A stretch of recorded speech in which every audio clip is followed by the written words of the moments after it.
இப்போ நான் சொல்ல போற மீன் உலகத்திலேயே இந்த சின்ன இடம், அதாவது இந்த ஹோல்ல மட்டும்தான் இருக்கு. நீங்கள் பார்த்து கொண்டிருப்பதே டெவில்ஸ் ஹோல் பஃபிஷ். இவனுக்கு ஏன் இந்த பேரு வந்துச்சுன்னா, இவன் வாழ்ற துளையோட பேரு டெவில்ஸ் ஹோல். அது யுனைடெட் ஸ்டேட்ஸ்ல டெத் வேலி நேஷனல் பார்க்ன்ற இடத்துல இருக்கு. இவனோட சயின்டிபிக் நேம் என்னன்னா சிப்ரினோடான் டயபோலிஸ். இவனுங்கெல்லாம் வெறும் 2 to 2.5 சென்டிமீட்டர் வரைக்கும் தான் வளருவானுங்களாம். பொடி பசங்க தான், ஆனா பவரான பசங்க.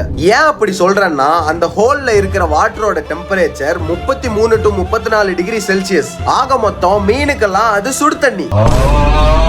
அந்த சுடு தண்ணியில இந்த மீனை தவிர வேற எந்த மீனாலையுமே வாழ முடியாது. பொதுவா தண்ணியோட டெம்பரேச்சர் 30 டிகிரி செல்சியஸுக்கு மேல இருந்தாலே மீனெல்லாம் தாங்க முடியாம இறந்துரும். அப்புறம் இன்னொரு முக்கியமான மேட்ரு, அந்த தண்ணியில ஆக்சிஜன் லெவல் ரொம்ப கம்மி. என்ன கதைனா, சுடு தண்ணியில எப்பவுமே ஆக்சிஜன் லெவல் கம்மியா தான் இருக்கும். இவன் பலாயிரம் வருஷம் அந்த இடத்துல வாழ்ந்ததுனால ஜெனடிக் மியூட்டேஷன், அதாவது மரபணு மாற்றம் நடந்து இந்த அதிகமான தண்ணி டெம்பரேச்சருக்கும் கம்மியான ஆக்சிஜன் லெவலுக்கும் அவனோட உடம்பு அடாப்ட் ஆகிருச்சு. சின்னோண்டு மீன் அவ்வளவு பிரச்சனை வந்தாலும் அதுக்கு ஏத்த மாதிரி அடாப்ட் ஆகி வாழுது. ஆனா நீங்க சின்ன பிரச்சனை வந்தாலே நான் சாவ போறேன் அப்படின்னு போறீங்க. சரி, அதை விடுங்க. என்கிட்ட இருந்து ஏதாச்சும் புதுசா தெரிஞ்சுக்கிட்டு இருந்தீங்கன்னா ஃபாலோ பண்ணிக்கோங்க.